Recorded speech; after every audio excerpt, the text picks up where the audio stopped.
दोस्तों, क्या होता है जब एक औरत सादा कपड़ों में थाने के पास से गुजर रही थी। गर्मी तेज थी और सड़क सुनसान सी। तभी वहां खड़ा एक दरोगा उसे देखकर मुस्कुराया और बोला, क्या बात है रानी, अकेले अकेले कहाँ जा रही हो। वह औरत रुकी नहीं, आगे बढ़ी तो दरोगा और करीब आ गया। इस बार उसने उसके हाथ को हल्के से पकड़कर कहा, आओ ना, 2 मिनट बैठो, बताओ तो सही, इतनी जल्दी में क्यों हो। वह औरत कुछ नहीं बोली, न डरी, न कुछ कहा, बस हाथ छुड़ाकर चुपचाप थाने से निकल गई। किसी को कुछ नहीं बताया, किसी को नहीं बताया कि वह कौन है, क्यों आई थी। लेकिन उसकी आंखें बता रही थीं कि उसने सब कुछ समझ लिया है। वह भाषा, वह हाथ और वह ताकत का खेल। क्योंकि वह कोई आम औरत नहीं थी, वह थी इस जिले की जिलाधिकारी। आज वह अपनी पहचान छुपाकर यह देखने निकली थी कि जब कोई औरत अफसर की कुर्सी पर नहीं होती तब उसे कैसे देखा जाता है। वह उस दिन कुछ नहीं बोली, लेकिन अगली सुबह जब अफसर बनकर लौटी तो थाने का हर कोना चुप था। वही दरोगा जो एक दिन पहले हंस रहा था, अब सिर झुकाकर खड़ा था। उस दिन किसी ने कुछ नहीं कहा, लेकिन उस चुप्पी में ही सबका जवाब था। यह कहानी सिर्फ एक अफसर की नहीं, हर उस औरत की है जिसने कभी कुछ सहा लेकिन चुप रहकर पलटवार किया। अगर आपको यह कहानी दिल से छू जाए तो वीडियो को एक लाइक जरूर दीजिएगा। और हाँ, आप हमारी यह कहानी कहाँ से देख रहे हैं, अपना नाम और अपने शहर का नाम कमेंट बॉक्स में जरूर लिखिएगा। आपकी एक लाइन हमारी मेहनत की सबसे बड़ी ताकत है। जून का महीना था, गर्मी ऐसी कि सड़क की धूल भी दोपहर में सांस लेना छोड़ दे। बाजार में भीड़ कम थी, लेकिन शिकायतें बढ़ती जा रही थीं।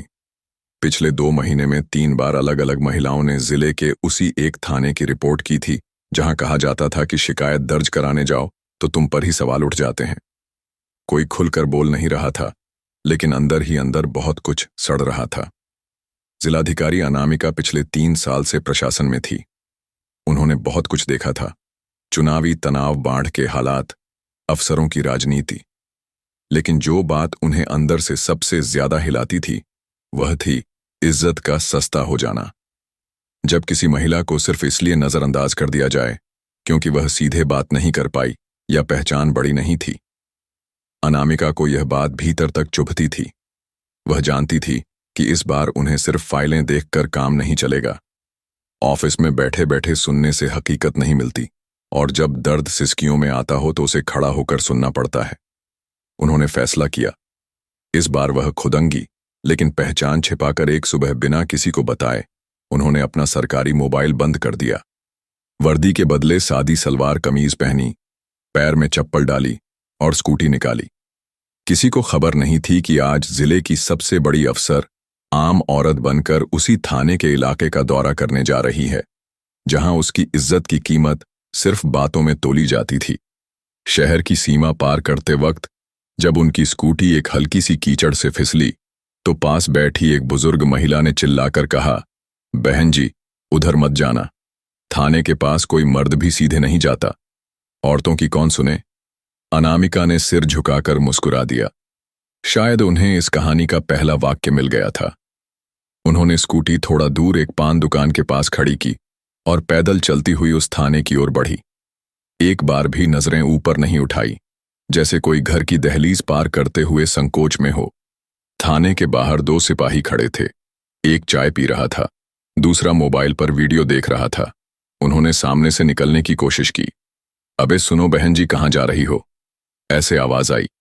अनामिका ने रुककर हल्के से कहा, थोड़ी पूछताछ करनी थी, पूछताछ।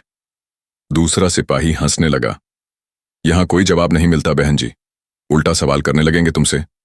उसी वक्त अंदर से दरोगा निकला, करीब 45 से 50 साल की उम्र, बदन पर ढीली वर्दी, आंखों में थकान नहीं, अहंकार था उसने। बिना वजह आंखें मिचकाकर पूछा, कौन हो तुम कहां से आई हो। अनामिका ने कुछ नहीं कहा, बस इतना बोली, थाने में महिला सुरक्षा को लेकर कुछ पूछना था। महिला सुरक्षा दरोगा हंसा, तुमको किसने भेजा है, औरतें अब बहुत समझदार हो गई हैं, आए दिन शिकायतें लेकर आ जाती हैं, देखो भागो यहां से, दिमाग मत खाओ। उसने हाथ से इशारा किया कि आगे मत बढ़ो।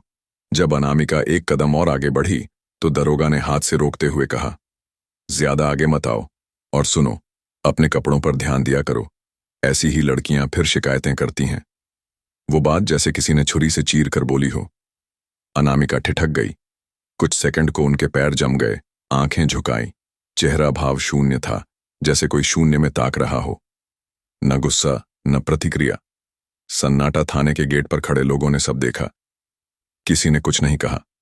सिपाही फिर हंसे जैसे यह रोज की बात हो।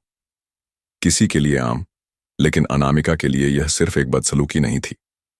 यह उस भरोसे का अपमान था जो उन्होंने सालों से इस पद के नाम पर बनाया था। उन्होंने धीरे से कहा, ठीक है, कुछ नहीं पूछना, और मुड़कर चल दी।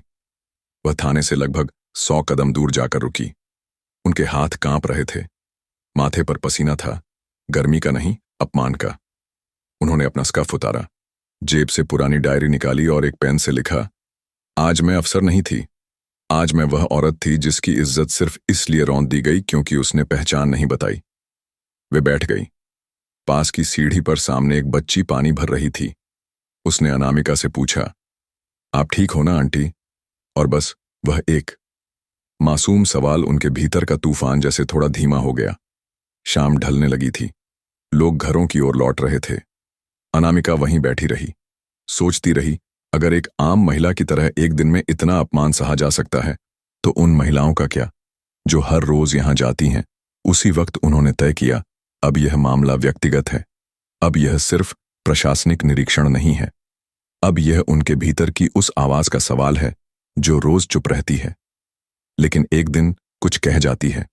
उन्होंने डायरी बंद की, स्कूटी स्टार्ट की और बिना पीछे देखे लौट गई। लेकिन अब वह लौट नहीं रही थी, अब वह आ रही थी। रात भर नींद नहीं आई। पंखा चल रहा था, खिड़की खुली थी, लेकिन कमरे में एक अजीब सा बोझ था, जैसे कोई अनकही बात दीवारों में अटक गई हो। अनामिका पलटती रही, सोचती रही। एक अफसर होने के बावजूद उन्हें इस तरह रोका गया, टोका गया, अपमानित किया गया, और सबसे ज्यादा चुभने वाली बात यह थी कि उन्हें किसी ने देखा ही नहीं, न महिला के रूप में, न इंसान के रूप में। सुबह उन्होंने किसी से कुछ नहीं कहा। रोज की तरह दफ्तर पहुंची, लेकिन उनके चेहरे पर वह ठहराव नहीं था जो पहले हुआ करता था। वहां आने वाली फाइलों, शिकायतों और मीटिंग्स के बीच उनका मन कहीं और भटका हुआ था। उन्होंने किसी मीटिंग को रद्द नहीं किया, किसी को डांटा नहीं, ना ही कोई तेज आदेश दिया, लेकिन अंदर से वह एक एक बात दर्ज कर रही थी। दोपहर होते होते उन्होंने स्कूटी दोबारा निकाली। इस बार भी बिना ड्राइवर, बिना गाड़ी, बिना पीएसओ उन्होंने तय कर लिया था कि इस बार सिर्फ एक थाना नहीं, पूरा इलाका देखना है। वहां के स्कूल राशन दुकानों की स्थिति, महिला शौचालयों की हालत, सार्वजनिक जगहों की सुरक्षा और प्रशासन की हकीकत। पहला पड़ाव था नगर पालिका की राशन दुकान, जहां औरतें महीने में 2 बार ही आ पाती थीं, क्योंकि वहां का डीलर अक्सर यह कहकर लौटा देता था, सामान खत्म हो गया। अगले हफ्ते आना अनामिका एक आम महिला बनकर लाइन में खड़ी हुई। उनसे आगे एक औरत खड़ी थी जिसकी गोद में बच्चा था। वह औरत बार बार कह रही थी, भाई साहब पिछले महीने भी लौटा दिया, अब बच्चा भूखा है, लेकिन दुकान के कर्मचारी ने उसे धक्का देकर किनारे कर दिया।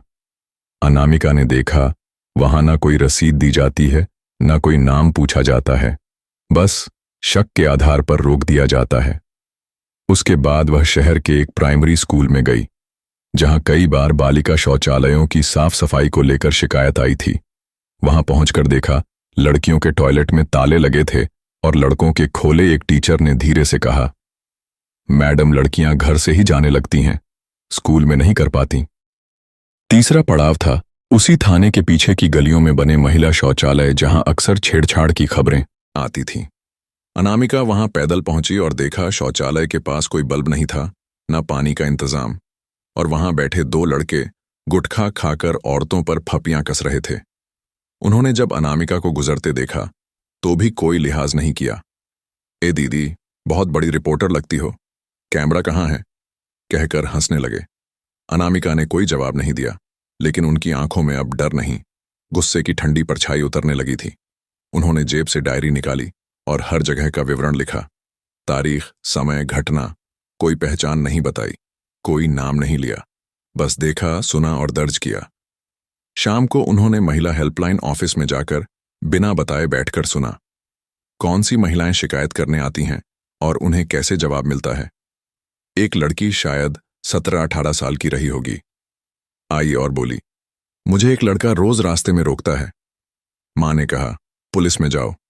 लेकिन थाने के दरोगा ने कहा, तुम ही कुछ करती होगी, वरना वह क्यों पीछा करेगा। यह सुनकर अनामिका की मुट्ठी कस गई। उस लड़की ने गुस्से में कुछ नहीं कहा था, बस चुप होकर चली गई थी, लेकिन उसकी आंखें बहुत कुछ कह रही थीं। उस रात अनामिका वापस अपने कमरे में लौटी। इस बार वह बहुत थकी हुई थी, लेकिन शरीर से नहीं, भीतर से। उन्होंने अपनी डायरी खोली और लिखा, आज मैंने देखा कि सिस्टम कैसे एक दीवार बन चुका है जिसमें आवाज टकरा तो सकती है लेकिन बाहर नहीं निकल सकती, और उस दीवार को सबसे पहले उस जगह से तोड़ना होगा जहां उसके पत्थर सबसे कमजोर हैं। उसी वक्त उनके मोबाइल पर 2 कॉल आए। दोनों अफसरों के किसी मीटिंग की चर्चा थी, किसी उद्घाटन कार्यक्रम की। लेकिन अनामिका ने सिर्फ इतना कहा, मैं कल सुबह फील्ड में रहूंगी। फाइलें एक दिन रुक जाएं तो कुछ नहीं बिगड़ता, लेकिन अगर इंसानियत एक बार टूट गई तो फिर से खड़ी नहीं होती। और उन्होंने फोन रख दिया। दूसरे दिन की शुरुआत अब सिर्फ निरीक्षण नहीं थी, अब यह यात्रा एक सफर बन चुकी थी उस बदलाव का जो शोर से नहीं, चुपचाप लाया जाता है। तीसरे दिन सुबह अनामिका बहुत जल्दी उठ गई। यह सुबह बाकी दिनों जैसी नहीं थी उनके बिस्तर पर। अब वह पुरानी डायरी, वहीं सलवार कुर्ता और पिछली रातों की नींद अधूरी पड़ी थी, लेकिन चेहरे पर एक अलग ही शांति थी, न तेज न आक्रोशित, बस एक ठंडा स्थिर संकल्प। नाश्ता छोड़ा, मोबाइल चालू किया और अपने सहायक को सिर्फ इतना कहा, थाने का औचक निरीक्षण करना है, गाड़ी तैयार हो। सहायक चौंका, लेकिन कुछ बोले बिना सिर हिला दिया। काफिला नहीं चला। उस दिन सिर्फ एक सरकारी जीप, एक ड्राइवर और अनामिका बैठी थी। बिना प्रेस को खबर दी गई, बिना प्रशासनिक सर्कुलर, बिना किसी सूचना के वह निकल पड़ी। थाने के गेट तक पहुंचते ही ड्राइवर ने पूछा, मैडम अंदर तक चल क्या? अनामिका ने जवाब नहीं दिया। जीप से उतरी, दरवाजा खुद बंद किया और पैदल थाने के गेट की ओर बढ़ी, ठीक उसी रास्ते से जहां 2 दिन पहले उन्हें अपमान सहना पड़ा था। थाने का माहौल वैसा ही था। सिपाही वहीं थे, दरोगा भी अंदर था, और वहीं चाय की केतली के पास ठहाके गूंज रहे थे। अनामिका ने थाने के मुख्य गेट पर कदम रखते ही कहा, थानेदार को कहिए जिलाधिकारी आई हैं, निरीक्षण करना है। सिपाही की चाय गिर गई। उसने पहले तो पहचानने की कोशिश की, फिर हड़बड़ा गया। मैडम आप। अरे। अनामिका चुपचाप अंदर चली गई। दरोगा बाहर आया। उसके चेहरे का रंग उड़ चुका था। पहली बार उसकी कमीज ठीक से टंगी हुई थी, बाल सहेजे हुए, लेकिन आंखों में वही हड़बड़ाहट थी जो किसी ने सपने में भी सोचा ना हो। उसने आगे बढ़कर सलाम ठोका, लेकिन अनामिका ने उसकी तरफ देखे बिना फाइल मांगी। पिछले 3 महीने की महिला संबंधी शिकायतों का रजिस्टर लाइए। दरोगा कांपते हाथों से फाइल लेकर आया। अनामिका ने देखा, ज्यादातर मामलों में कार्यवाही लंबित, कुछ मामलों में पीड़िता की गवाही ही नहीं दर्ज, और कुछ शिकायतें संदिग्ध लिखकर बंद कर दी गई थीं।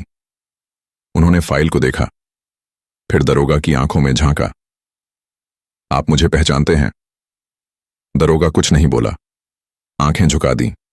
मैं 2 दिन पहले यहीं आई थी, उस दिन पहचान नहीं बताई थी, आज बताने आई हूं। मैं इस जिले की जिलाधिकारी हूं, और आपने सिर्फ एक महिला को नहीं, पूरी व्यवस्था को अपमानित किया है। थाने का सन्नाटा ऐसा था जैसे किसी ने समय को थाम लिया हो। कोई नहीं बोला, कोई खास तक नहीं रहा था। दरोगा ने बगल में खड़े सिपाही को देखा, जैसे कुछ कहे, लेकिन शब्द उसके मुंह से निकले ही नहीं। अनामिका ने कहा, मैं यहां इंसाफ के लिए नहीं आई हूं, वो तो कागजों से मिल जाएगा। मैं यहां यह समझने आई थी कि जब एक औरत अपनी पहचान के बिना कहीं जाए तो उसे किन नजरों से देखा जाता है। और फिर उन्होंने वही कपड़े अपनी फाइल से निकाले जो उस दिन पहने थे, सलवार दुपट्टा और स्कूटी की चाबी। यह रहा, मेरा परिचय यही पहनकर आई थी, और आपने जो कहा वह मैं भूल नहीं सकती। दरोगा कांप गया। उसकी आंखों में अब डर था, गुस्सा नहीं। उसकी जुबान से निकला, मैडम मैं पहचान नहीं पाया। यही तो दिक्कत है दरोगा जी, अनामिका बोली। आप पहचान देखकर सम्मान देते हैं, इंसान देखकर नहीं। इसके बाद उन्होंने एक एक कमरे का निरीक्षण किया। महिला हेल्प डेस्क बंद मिला। शिकायत रजिस्टर में कई पन्ने गायब थे। सीसीटीवी कैमरे सिर्फ बाहर चालू थे, अंदर के नहीं। पूछताछ कक्ष में एक महिला कांस्टेबल बैठी थी, जो खुद शिकायतकर्ता से डरती हुई लग रही थी। उन्होंने सब कुछ चुपचाप देखा, सुना और नोट किया। फिर चलते समय उन्होंने सिर्फ एक बात कही, इस थाने में अब कोई महिला खुद को अकेला ना समझे। ये मेरा वादा है और आपके लिए कार्यवाही की सिफारिश कर दी जाएगी। बाकी आपको कानून समझा देगा। किसी ने ताली नहीं बजाई, किसी ने वाहवाह नहीं की, लेकिन पूरे थाने में एक बात गूंज गई थी कि अब इज्जत पहचान से नहीं, व्यवहार से तय होगी। थाने से निकलते वक्त उन्होंने स्कूटी वहीं गेट के बाहर खड़ी देखी। शायद किसी महिला फरियादी की होगी। उन्होंने एक पल उसे देखा, फिर कहा, वह महिला अब डरे नहीं, ये काम मेरा है और मैं करूंगी। जैसे ही वह गाड़ी में बैठी, पीछे से वही सिपाही दौड़ता हुआ आया। मैडम, माफी चाहता हूं, उस दिन बहुत बड़ी भूल हो गई थी। अनामिका ने उसकी ओर देखा और कहा, गलती से ज्यादा वह सोच गलत थी जो तुम्हें उस दिन सही लग रही थी। उन्होंने दरवाजा बंद किया, जीभ चल पड़ी और उसी दिन से इस कहानी का रुख बदलने लगा। शाम का वक्त था। अनामिका ने सीधे अपने ऑफिस नहीं बल्कि जिला महिला सहायता केंद्र की ओर रुख किया। गाड़ी में बैठी थी लेकिन मन शांत नहीं था। शरीर थका नहीं था लेकिन आत्मा बोझिल थी। 2 दिन पहले उन्होंने जो सहा था और आज थाने में जो देखा, वह सिर्फ एक अवसर की लड़ाई नहीं थी। यह लड़ाई उस सोच से थी जो पद देखकर सम्मान देती है, इंसान देखकर नहीं। जब वह महिला हेल्पलाइन कार्यालय पहुंची तब भीड़ कम थी। यह वही जगह थी जहां महिलाएं शिकायत दर्ज कराने आती थीं, लेकिन बाहर बैठते हुए कई बार खुद ही हिम्मत हारकर लौट जाती थीं। अनामिका सादगी से अंदर दाखिल हुई और किसी बैठक की औपचारिकता के बिना वही कुर्सी पर बैठ गई। उन्होंने प्रभारी से कहा, आज आपसे नहीं उन औरतों से बात करनी है जो डरते हुए यहां आती हैं। कुछ ही देर में 7 से 8 महिलाएं लाई गईं। कोई घरेलू हिंसा की शिकार, कोई छेड़छाड़ का मामला लेकर और कोई तो बस इसलिए आई थी क्योंकि उसके साथ बदसलूकी हुई थी और उसे यकीन नहीं था कि कोई सुनने वाला भी है। अनामिका ने बिना परिचय दिए हर एक को सुनना शुरू किया। धीरे धीरे एक एक औरत बोलने लगी। कोई हिचकिचा रही थी, कोई आंसुओं में घुली आवाज में कह रही थी, हम क्या करें मैडम, हमारे पास तो कोई रुतबा नहीं। एक युवती की बात ने अनामिका को अंदर तक तोड़ दिया। वह बोली, पिछली बार जब थाने गई थी शिकायत लेकर तो वहां के एक अधिकारी ने कहा, ऐसी लड़कियां ही क्यों बार बार शिकायत लेकर आती हैं, कुछ तो होगा इनके चाल चलन में। और वह बात सुनकर मैं डर गई। मैडम, अब कभी किसी को कुछ नहीं बताया। अनामिका की आंखें नम हो गईं। उन्होंने एक गहरी सांस ली और शांत आवाज में बोली, मैं भी 2 दिन पहले बिना पहचान के गई थी एक थाने में, और जो हुआ वह मेरे साथ भी हुआ। उस वक्त मुझे लगा अगर मेरे साथ यह हो सकता है तो आप सबके साथ क्या क्या नहीं होता होगा। सन्नाटा छा गया। किसी को विश्वास नहीं हुआ कि एक जिलाधिकारी खुद जाकर ऐसी स्थिति का सामना करके आई हो, लेकिन उनकी आंखों में बनावटी सहानुभूति नहीं थी, वह सच्चा अनुभव बोल रहा था। इसके बाद अनामिका ने निर्णय लिया। उसी वक्त उन्होंने महिला हेल्पलाइन में 3 प्रमुख बदलावों की घोषणा कर दी। पहला, हर महिला शिकायतकर्ता को एक विशेष कोड नंबर दिया जाएगा जिससे उसकी शिकायत ट्रैक की जा सकेगी और फॉलोअप भी सुनिश्चित किया जाएगा। दूसरा, हर थाने में महिला डेस्क को अनिवार्य रूप से एक्टिव रखा जाएगा और हर शिकायत पर 48 घंटे के भीतर एक्शन रिपोर्ट भेजना होगा। तीसरा, एक स्वतंत्र महिला सलाहकार समिति बनाई जाएगी जो हर सप्ताह शिकायतकर्ताओं से व्यक्तिगत रूप से बात करेगी, बिना किसी डर या दबाव के। इसके बाद उन्होंने एक नई पहल की शुरुआत की। पहचान नहीं, परेशानी बताओ। इसमें हर महिला को बिना नाम या पहचान दिए भी अपनी बात लिखने की छूट दी गई। एक बंद डिब्बा रखा गया जहां लोग अपनी चिट्ठियां डाल सकें। कुछ ही घंटों में उस डिब्बे में 17 चिट्ठियां आ चुकी थीं। फिर एक बुजुर्ग महिला जो अक्सर वहीं झाड़ू पोछा करती थी धीरे से बोली, मैडम, आप आई तो सब बोले, वरना यह दफ्तर भी मरा पड़ा रहता था। अनामिका ने मुस्कुराकर कहा, अब यह दफ्तर नहीं, उम्मीद का दरवाजा बनेगा। उस रात देर तक अनामिका ऑफिस में रही। उन्होंने सभी चिट्ठियों को पढ़ा। कुछ में सिर्फ 3 शब्द थे, डर लगता है। कुछ में विस्तार से घटनाएं लिखी थीं। नाम नहीं थे लेकिन दर्द था, सच्चा खरा नंगा दर्द। उन्होंने हर चिट्ठी को अपने सामने रखकर एक फाइल तैयार की, बिना नाम के केस, और खुद तय किया कि इनमें से हर एक पर एक्शन होगा। भले नाम सामने ना आए, लेकिन जगह, तारीख और व्यवहार के आधार पर जांच शुरू होगी। अगले दिन जिला स्तर पर महिला सुरक्षा को लेकर आपात बैठक बुलाई गई। सभी थाना अध्यक्षों को बुलाया गया। मीटिंग में अनामिका ने कोई भाषण नहीं दिया, बस एक वाक्य बोला, मुझे आपके क्षेत्र में अपराध की संख्या से ज्यादा महिलाओं के चुप रहने की संख्या डराती है। कोई नहीं बोला, सभी ने सिर झुका लिया। एक अधिकारी ने पूछा, मैडम, हर बात का तो सबूत नहीं होता, क्या बिना सबूत कार्यवाही हो सकती है? अनामिका ने शांत स्वर में उत्तर दिया, हर सबूत एक दस्तावेज नहीं होता, कई बार एक डरी हुई आंखें भी काफी होती हैं।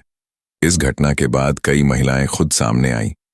उनमें से कुछ ऐसी थीं जो पहले डर के कारण मुंह नहीं खोल पाती थीं।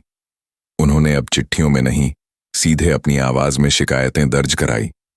अब कहानी सिर्फ एक थाने की नहीं रही थी, अब पूरा जिला एक नई सोच की ओर बढ़ने लगा था। लेकिन अनामिका जानती थी, अभी लड़ाई आधी है।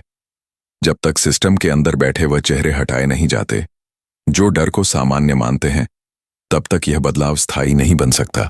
और इसके लिए अगला कदम उठाना जरूरी था। उसके बाद कई चीजें बहुत तेजी से घटने लगीं। जैसे ही दरोगा पर निलंबन की प्रक्रिया शुरू हुई और महिला सुरक्षा सुधारों की फाइलें आगे बढ़ीं, अनामिका को महसूस हुआ कि अब सिस्टम के भीतर की जमीन खिसक रही है। पहले जहां लोग चुप रहते थे, वहीं अब लोग बोलने लगे थे। लेकिन बोलने के साथ साथ उन आवाजों के खिलाफ भी हलचल होने लगी थी। तीसरे दिन सुबह सुबह उन्हें पहला फोन आया, एक रिटायर्ड पुलिस अधीक्षक का, जो पुराने समय में इसी जिले में पोस्टेड था। बहुत विनम्र आवाज में बोला गया, बेटा, गलती किससे नहीं होती।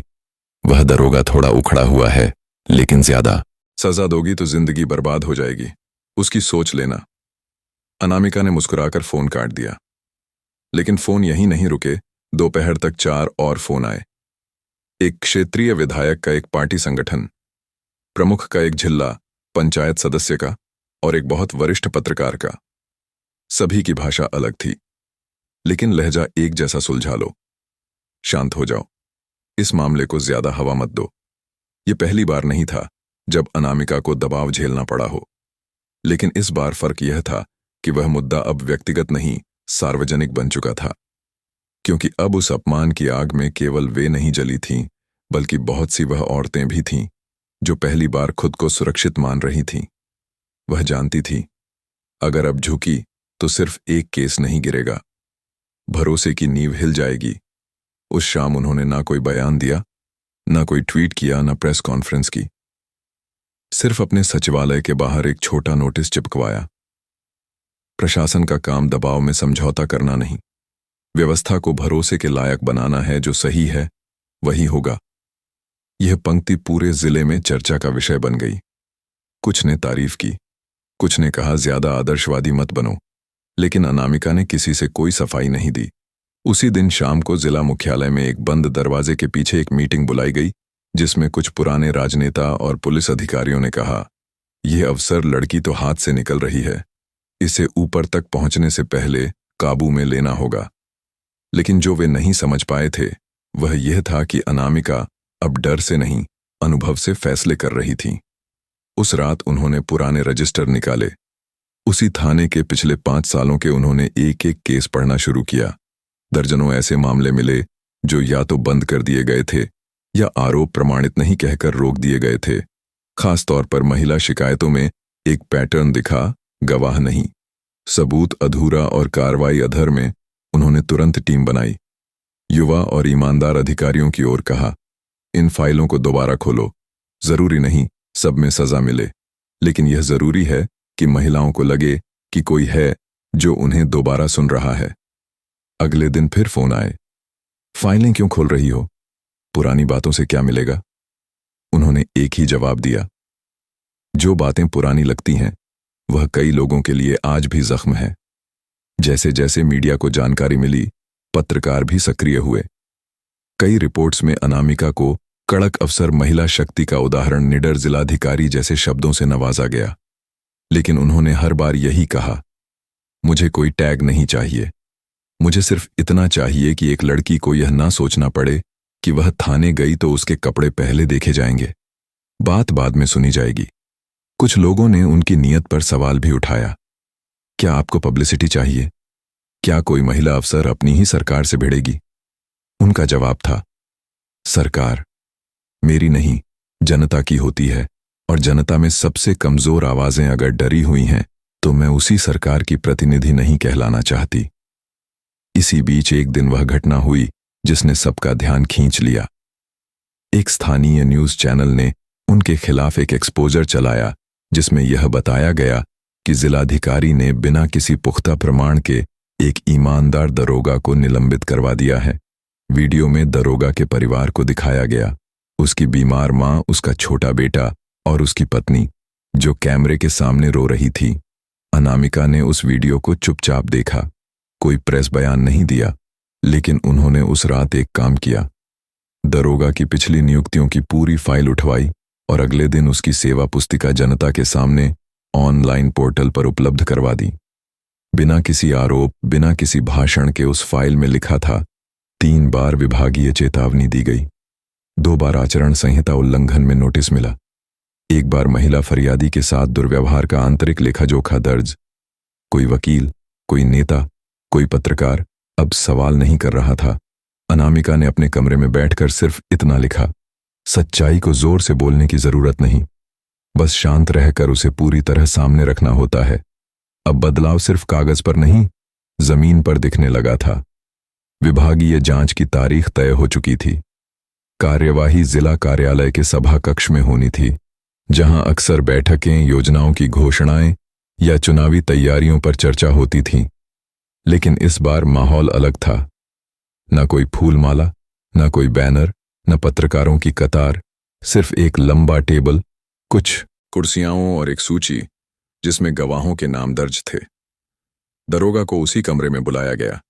बिना वर्दी, सिर्फ साधारण सफेद कमीज और ढीला पायजामा पहने उसकी चाल में अब वह ठसक नहीं थी जो पहले हुआ करती थी। वह सिर झुकाकर भीतर आया, निगाहें जमीन पर टिकी हुई थी।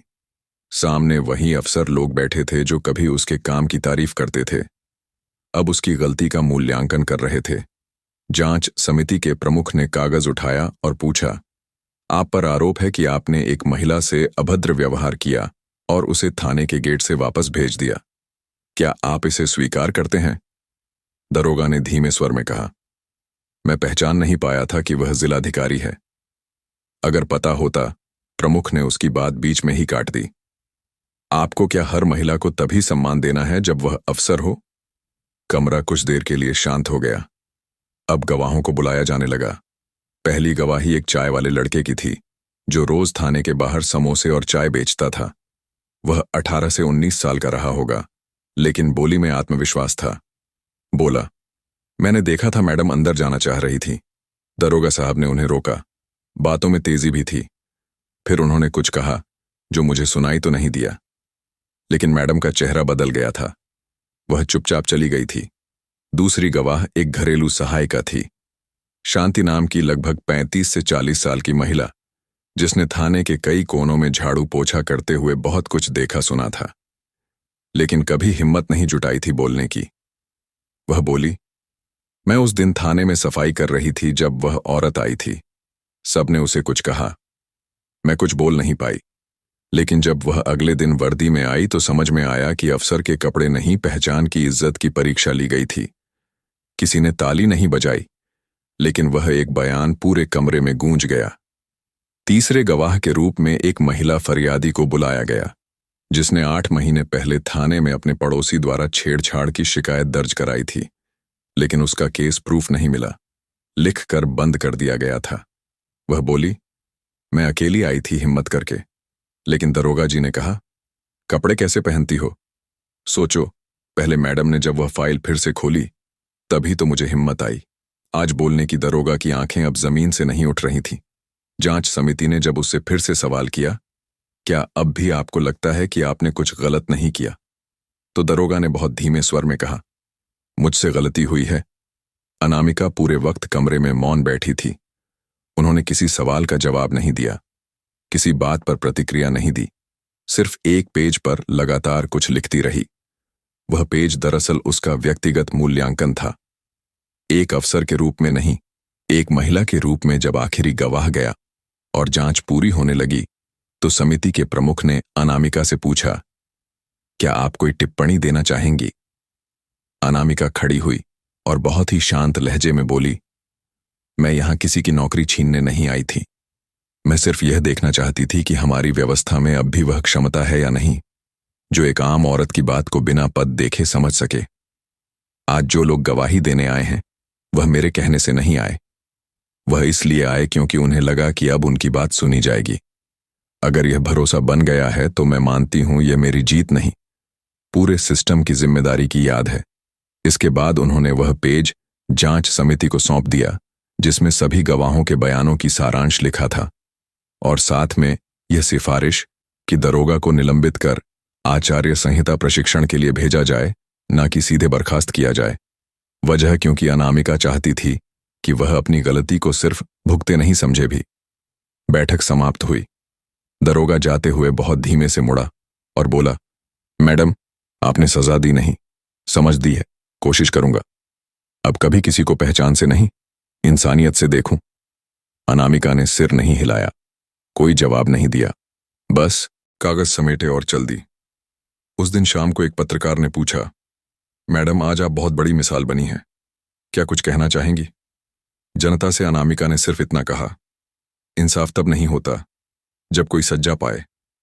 इंसाफ तब होता है जब किसी को यह एहसास हो कि उसने किसी की गरिमा को छुआ नहीं छीना है। और वह वहां से चली गई। थाने की इमारत वहीं थी, पुरानी ईंटों की दीवारें, पंखों में जंग और दरवाजों में चरमराहट। लेकिन अब वहां का माहौल कुछ अलग था ना। वह हंसी ठहाके थे, ना चाय के प्यालों के साथ गपशप। वहां एक तरह की चुप्पी थी जो किसी डर की नहीं, किसी बदलाव की शुरुआत की थी। जांच पूरी हो चुकी थी।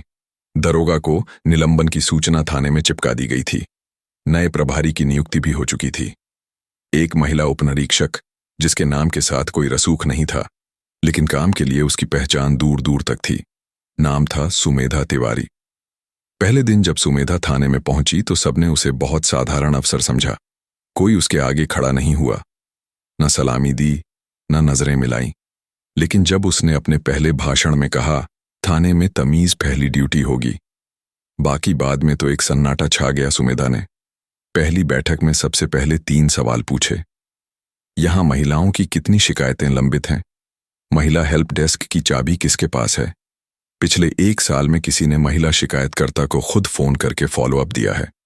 तीनों सवालों के जवाब में कोई हाथ नहीं उठा। 3 दिन के भीतर उसने पूरी व्यवस्था बदल दी। महिला हेल्प डेस्क को नए रंग से रंगवाया गया। अंदर एक मेज, 2 कुर्सियां, एक रजिस्टर और एक सीसीटीवी कैमरा लगाया गया ताकि हर बातचीत दर्ज हो। उसने एक नियम बनाया, हर महिला शिकायतकर्ता को नाम के बजाय एक कोड दिया जाएगा और उस कोड से ही बात होगी ताकि कोई उसे समाज में शर्मिंदा ना कर सके। थाने की दीवार पर एक नया बोर्ड टांगा गया, यहां डर कर मत आओ, भरोसा लेकर आओ। यहां सवाल नहीं, समाधान मिलेगा। थाने के भीतर बदलाव शुरू हो चुके थे, लेकिन असली परीक्षा तब हुई जब पहली बार एक नाबालिग लड़की अपनी मां के साथ थाने आई। उसकी मां बहुत डरी हुई थी, आंखों में बार बार आंसू आ जाते थे। वह बोली, मैडम, हमें माफ करिए, हमें नहीं पता कैसे बोलना है, लेकिन मेरी बच्ची के साथ कुछ गलत हुआ है। सुमेधा ने ना सिर झुकाकर बोला, ना कोई कानून का हवाला दिया, बस दोनों को पानी पिलाया। खुद कुर्सी से उठी और कहा, यहां आप शिकायत करने नहीं, इंसाफ मांगने आई हैं और वह आपका हक है। लड़की ने धीरे धीरे बात शुरू की। स्कूल जाते समय पड़ोस का एक लड़का उसका पीछा करता था, गंदी बातें कहता था, रास्ता रोकता था। पहले डर के मारे उसने कुछ नहीं कहा, लेकिन एक दिन मां ने देख लिया और फिर हिम्मत करके थाने आई। पहली बार थाने में एक लड़की अपनी पूरी बात कह पाई, बिना टोके, बिना घबरा के, और पहली बार उसी दिन उस लड़के के खिलाफ FIR दर्ज हुई। बिना किसी जांच को लटकाए इस घटना के बाद जिले भर में चर्चा फैल गई। अब थाने बदल गया है, वहां इज्जत से बात होती है, वहां सुनते हैं महिलाओं के बीच। अब एक नया विश्वास जन्म लेने लगा था। पहले जो चुप रहती थी अब समूह में आकर बोलने लगी। खासकर वह औरतें जो घरेलू हिंसा को नसीब मान चुकी थीं, अब अपनी आवाज को हक मानने लगी। अनामिका ने जब यह सब देखा तो एक दिन बिना किसी पूर्व सूचना के दोबारा उसी थाने का निरीक्षण करने पहुंची, लेकिन इस बार वे अफसर की तरह नहीं, एक दर्शक की तरह वहां पहुंची। उन्होंने देखा कि अब हेल्प डेस्क के बाहर महिलाओं की लाइन लगती है, लेकिन कोई रोते हुए नहीं, डरे हुए नहीं, सब अपनी बात कहने आए थे। सुमेधा ने अनामिका को देखकर खड़े होकर कहा, मैडम, जो आपने शुरू किया था, हम उसे जमीन पर उतारने की कोशिश कर रहे हैं। अनामिका ने सिर्फ मुस्कुराकर सिर हिलाया। थाने के बाहर एक दीवार पर किसी ने चौक से लिख दिया था, अब हम चुप नहीं रहेंगे। अनामिका ने वह लिखा पढ़ा और कुछ देर तक उस दीवार को देखती रही। फिर धीरे से अपने पास बैठे छोटे लड़के से पूछा, यह किसने लिखा बेटा? लड़के ने मासूमियत से कहा, दीदी ने लिखा था, जिसने थाने में अपनी शिकायत दी थी। अनामिका ने उस दीवार को एक बार और देखा, जैसे कोई मां अपने बच्चे का पहला लिखा हुआ अक्षर देखती है। अब वह जगह जहां कभी डर का बसेरा था, अब उम्मीद की शुरुआत बन चुकी थी। जब जिले का वह पुराना थाना बदलने लगा, जब महिलाएं थाने के दरवाजे पर सिर झुकाकर नहीं, आंखों में भरोसा लेकर खड़ी होने लगीं, तब अनामिका ने महसूस किया, अब वक्त आ गया है कि यह बदलाव सिर्फ शिकायत तक सीमित न रहे। बदलाव वहीं से शुरू होना चाहिए जहां सोच बनती है। यानी स्कूलों से उन्होंने एक नई योजना तैयार की। बोलने का हक इसका उद्देश्य साफ था, लड़कियों को बचपन से सिखाना कि डर कोई संस्कार नहीं होता और इज्जत कभी सवाल से नहीं डरती। उन्होंने जिले के सरकारी स्कूलों में महिला अधिकारियों, प्रशिक्षित काउंसलरों और सामाजिक कार्यकर्ताओं की टीमें बनाई, जो हफ्ते में एक बार स्कूलों में जाकर बच्चियों से बातचीत करेंगी। कोई भाषण नहीं, कोई लंबी नसीहत नहीं, सिर्फ खुला संवाद। पहला स्कूल जहां योजना शुरू हुई वह था शहर के बाहरी इलाके में स्थित एक सरकारी इंटर कॉलेज, जहां ज्यादातर छात्राएं निम्न वर्ग से थीं और कई की माताएं या तो खेतों में मजदूरी करती थीं या घरों में बर्तन मांजती थीं। वहां की लड़कियां शर्मीली थीं, झुकी निगाहों वाली और अक्सर किसी भी सवाल का जवाब नहीं पता कहकर टालने वाली। पहले दिन जब टीम वहां पहुंची तो लड़कियां अलग अलग कोनों में बैठी थीं। कोई सहेली के कान में फुसफुसा रही थी, कोई जमीन पर रेखाएं खींच रही थीं और कुछ तो बस दीवार की ओर ताक रही थीं, जैसे कुछ भी कहने से पहले इजाजत चाहिए। टीम की एक अधिकारी ने सबसे पहले वह कहानी सुनाई जो अनामिका के साथ थाने में हुई थी, बिना नाम लिए, बिना पद बताए, बस एक साधारण महिला की तरह। जैसे जैसे कहानी आगे बढ़ी, लड़कियों की आंखें फैलने लगीं। फिर जब बताया गया कि वह महिला दरअसल जिले की अफसर थी, तो कमरे में सन्नाटा छा गया। उस सन्नाटे को पहली बार तोड़ा। एक लड़की ने, लगभग 13 साल की, नाम था तन्वी। उसने बहुत धीमे स्वर में कहा, मैम, अगर मैं अपनी मौसी को बोलूं कि मैं थाने जाऊं तो वह डांटती है, कहती है थाने जाना लड़कियों का काम नहीं। अब मैं क्या करूं? काउंसलर ने तन्वी की ओर देखकर जवाब नहीं दिया, बल्कि पूरी कक्षा से पूछा, क्या आप सबको ऐसा ही लगता है? धीरे धीरे 810 हाथ उठे। फिर एक अधिकारी ने कागज निकालकर एक सरल सा वादा पढ़कर सुनाया, मैं बोलने से नहीं डरूंगी। अगर मेरे साथ या मेरे किसी दोस्त के साथ कुछ गलत होता है तो मैं बताऊंगी। मैं अपनी चुप्पी को अपनी ताकत नहीं बनाऊंगी। डर नहीं। हर लड़की को वह वादा पढ़वाया गया, जोर से नहीं, लेकिन समझ के साथ। किसी को मजबूर नहीं किया गया, लेकिन वह वादा उन बच्चियों के भीतर कहीं ना कहीं बैठ गया। उस स्कूल के बाद जिले के और 5 स्कूलों में यही कार्यक्रम चलाया गया। एक स्कूल में जब यह सवाल पूछा गया कि अगर कोई रास्ते में छेड़खानी करे तो क्या करोगी, तो एक लड़की ने तुरंत जवाब दिया, पहले खुद जवाब दूंगी, फिर अपने स्कूल में आकर बताऊंगी और फिर थाने जाऊंगी। टीचरों ने देखा कि जो लड़कियां पहले हाजिरी बोलती थीं, अब हिम्मत भी बोलने लगी थी। कक्षा में वह मुद्दे जो पहले घर की बातें कहकर दबा दिए जाते थे, अब सामने आने लगे थे। फिर एक दिन वह हुआ जिसने सबके दिल को छू लिया। एक बच्ची जो 9वीं में पढ़ती थी, उसने एक पर्ची अधिकारियों को दी जिसमें सिर्फ इतना लिखा था, मैंने 3 महीने पहले छेड़खानी झेली थी लेकिन किसी से नहीं कह सकी, अब बताना चाहती हूं। कृपया मेरी मां को मत बताइए। मैं पहले खुद FIR करवाना चाहती हूं। वह पर्ची पढ़कर टीम की आंखों में आंसू आ गए। बच्ची को व्यक्तिगत काउंसलिंग दी गई। उसके साथ महिला अफसर थाने गई और पहली बार उस बच्ची ने अपने बल पर शिकायत दर्ज करवाई। अनामिका को जब यह खबर मिली तो उन्होंने अपनी डायरी में लिखा, आज पहली बार कोई बच्ची खुद बोलने आई। आज वह अकेली नहीं थी, उसके साथ पूरा सिस्टम खड़ा था। इसके बाद कई स्कूलों में बच्चियों ने स्लोगन वॉल्स बनवाए, जिन पर अपने शब्दों में लिखा, इज्जत चुप रहने में नहीं, सच बोलने में है, पुलिस से डर नहीं, उम्मीद है मैं बच्ची हूं, लेकिन मेरी बात बड़ी है। इन दीवारों की फोटो सोशल मीडिया पर फैलने लगी। दूसरे झीलों से भी संदेश आने लगे, हमें भी ऐसा चाहिए, हमारी बच्चियां भी बोलना चाहती हैं। अनामिका को पता था कि यह शुरुआत है, और शुरुआत जितनी शांत होती है उसकी गूंज उतनी ही लंबी चलती है। अब वह दिन था जब यह कहानी पूरी होनी थी। कोई तमाशा नहीं, कोई प्रेस मीट नहीं, न मीडिया की बाइट, न फूलों के हार, सिर्फ एक सामान्य सुबह, लेकिन भीतर बहुत कुछ थमता हुआ, बदलता हुआ। अनामिका ने हमेशा माना था कि बदलाव का असली चेहरा दिखावों में नहीं, रोजमर्रा की खामोशियों में होता है।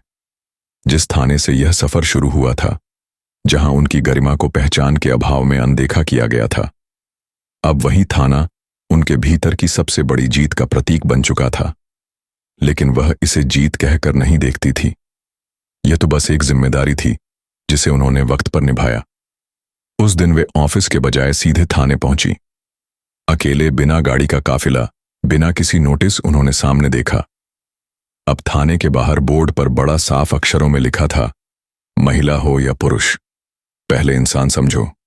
फिर फरियादी भीतर जाकर देखा तो महिला हेल्प डेस्क पर एक लड़की अपने हाथ में एक कोड नंबर लेकर बैठी थी और सिपाही बहुत संयम से उससे बात कर रहा था। कोई चिल्ला नहीं रहा था, कोई डांट नहीं रहा था, कोई जोर से आदेश नहीं दे रहा था। औरतें एक एक करके बोल रही थीं और जवाब में अधिकारी चुपचाप सुन रहे थे। एक कोने में थाने की दीवार पर बच्चों की बनाई पेंटिंग लगी थी, जिसमें थाने को एक बड़ी औरत की हथेली की तरह दिखाया गया था, जो एक रोती बच्ची को ढक रही थी। नीचे लिखा था, यह जगह अब डर की नहीं, सहारे की है अनामिका। कुछ देर तक वहां बैठी, कोई उन्हें अफसर के तौर पर नहीं देख रहा था। वे वहां सिर्फ एक गवाह की तरह थीं जिसने यह सब देखा और अब महसूस कर रही थी कि इस बदलाव की जरूरत कितनी गहरी थी। वहीं बैठे बैठे उन्होंने अपनी डायरी खोली और आखिरी पन्ने पर कुछ लिखा, जिस दिन मेरी पहचान नहीं थी, उस दिन मेरा सम्मान छीन लिया गया था, लेकिन आज जब मैं कुछ नहीं कह रही हूं, तब भी वह सम्मान हर औरत को मिल रहा है, क्योंकि मैंने नहीं, उस पूरे सिस्टम ने बदला। खुद को उन्होंने कलम नीचे रखी और धीमे से खड़ी हुई जाते जाते उन्होंने थाने के पुराने उस पेड़ की ओर देखा जहां पहली बार उन्हें दरोगा ने रोका था। उसी मोड़ पर, उसी गेट के पास अब वहां एक छोटी सी पट्टी लगी थी जिस पर शब्द खुदे हुए थे।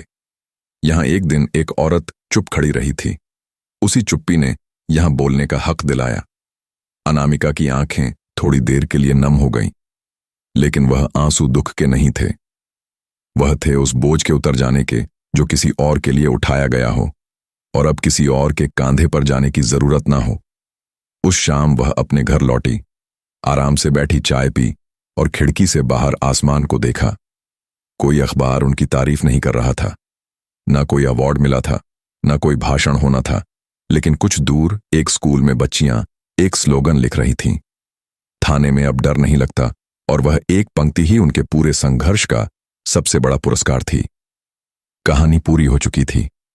नायक ने कुछ नहीं बोला, कुछ नहीं मांगा, बस रास्ता खोला।